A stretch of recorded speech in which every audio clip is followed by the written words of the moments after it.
शक्तिमान सत्यनारायण भगवान का व्रत का पूजन किया जा रहा है। राजा के वचन सुनकर साधु आदर से बोला, है राजन, मुझसे इसका ध्यान कहो, मैं भी इस घटना को करूंगा। मेरे भी कोई संतान नहीं है। उससे कहा गए कि स्त्री के वास्ते कोई ईश्वर के वर देख करके लाओ। तो मृत्यु की यज्ञा पाकर दूर कंचन नगर पहुंचा। वहां बड़ी खोज कर देखभाल करके लड़की के लिए एक नारी पुत्र ले आया। उस लड़के को देखकर साधु ने अपने मन बांधों को संचित अपनी पुत्री का विवाह उसके साथ कर दिया। किंतु दुर्भाग्य से विवाह के समय में उसको करने को भूल गया। तब श्री भगवान विरोधी हो गए, श्राप दिया तुम्हें दारुण दुख प्राप्त होगा। अपने कार्य में कुशल था तो मैया जमाता सहित समुद्र के समीप नगर में गया। वहाँ दोनों सदस्य हमारी चंद्र के राजा के नगर में व्यापार करने लगे। एक रोज भगवान सत्यनारायण की माया से प्रेरित कोई चोर राजा गर्म धन चुराकर भागा जा रहा था। किंतु राजा के दूतों आता देखकर चोर ने घर भागकर चुपचाप धाम वहीं रख दिया जहाँ वे ठहरे हुए थे। तब राजा की आज्ञा से उनको कठिन कारावास में डाल दिया गया। उनका धन सब छीन लिया गया। सत्यनारायण भगवान के श्राप द्वारा उसकी पत्नी भी घर पर बहुत दुखी हुई। घर पर जो धन रखा था वो चोर चुरा कर ले गए। एक वैश्य थे, उनके कोई कन्या और उनकी कोई संतान है। वो एक ब्राह्मण के घर गए। उन्होंने देखा कि सत्यनारायण की कथा हो रही है।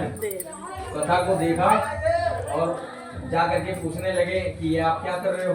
कथा हो रही है, हम पूछेंगे, अभी सुना रहे हैं, बीच में पूछेंगे हैं। हाँ, क्योंकि टीचर जो पढ़ाता है वो बच्चों से बातें भी लेता है। अभी सुना रहे हैं बहुत प्यार से, अब आप सुनो, उसके बाद हम बैठे हुए। तो ऐसे ही हमने लोगों की तपस्या का फल ये पा रहे हैं। तो ये नहीं कि श्रद्धा अनुसार ले, उसको सोचना चाहिए कि 5 घंटे 4 घंटे पंडित हमारे यहाँ लगा रहा है। अगर ये 5-4 घंटे कहीं भी जाकर के मेहनत करेगा तो अपने पेट भरे कमाएगा ना। और कोई कहे कि फ्री का ब्राह्मण ले रहा है तो कोई 3 घंटे 2 घंटा लगातार बोल करके दिखाए हैं, ये सब करके दिखाए, कोई नहीं कर सकता। जिसका काम उसी को छाजे और करे तो डंडा बाजे, और कोई कुछ नहीं कर सकता। जिसका काम कोई तो ससुराल में बता दो पास है तो वहाँ पर कन्या का विवाह हो जाएगा। तुमको तो पास हो गए, हमको पढ़ा नहीं, तो अभी जो बताया सो हमने आपको बता दिया, तो ठीक है, हो गया विवाह। तो ऐसी जगह पर बोलना चाहिए।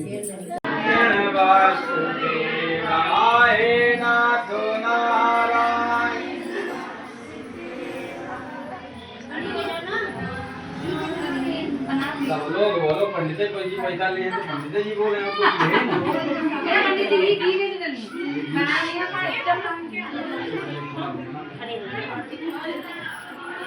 पंडित जी दक्षिणा ले तो पंडित जी को नहीं मिल जाते हैं।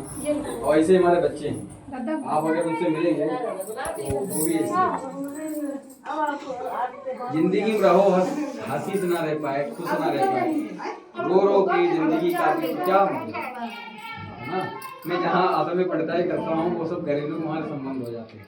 इधर आगे हम गणेश चतुर्थी को स्थापना करते हैं, वो सब बिल्कुल घर की तरह हैं, ऐसे बोलते हैं सबसे। तो वही तो आई थी दीदी। हेलो भैया, ऐसे ना बैठो, और तो खेत में बैठे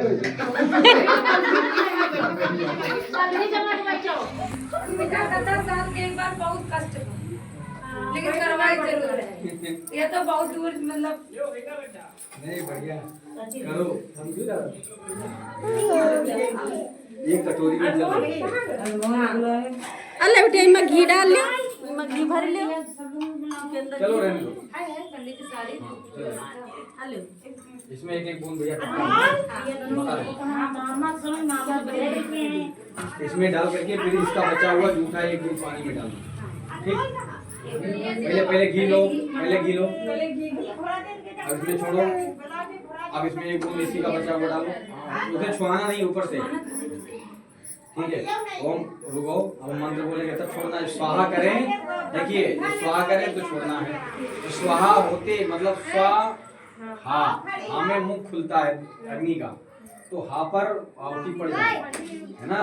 और ऐसे जो है इन 3 उंगलियों में, जैसे हम लोग कौड़ा खाते हैं, अब हमने उसमें 20 ग्राम लिखा है, 20 ग्राम नहीं तो 10 ग्राम तो देवताओं खिलाओ एक बार में कौड़ा। ये देवताओं का भोग है, ये अग्नि का मुख है। इसको इसीलिए खड़काया नहीं जाता है। जो लोग खड़का देते हैं तो मुख टोक देते हैं कि मुख अगर आपकी लकड़ी डाल के खड़काए तो खा लोगे नहीं, तो इसीलिए अग्नि का मुख होता है। ये देवताओं का भोग है। तो इसको 10 ग्राम, जैसे हम लोग एक कौड़ा खाते हैं, ये इसकी एक प्रक्रिया होती है। 3 खदनों तक जो सामग्री है इस तरीके से रहना चाहिए। स्वाहा ना कभी ऐसे नहीं डालना चाहिए, कभी ऐसे नहीं।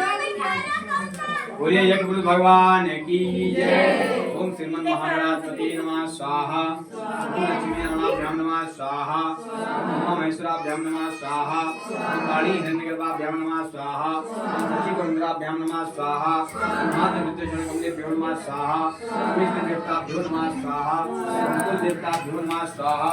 ओम स्नान देवताभ्यो नमः स्वाहा। ओम देवेभ्यो देवेभ्यो नमः स्वाहा। ओम सर्वेभ्यो ब्राह्मणेभ्यो नमः स्वाहा। ओम श्री विभूति सदाय सतगुरु महागणाधिपति नमः स्वाहा। ओम सोमाय नमः स्वाहा।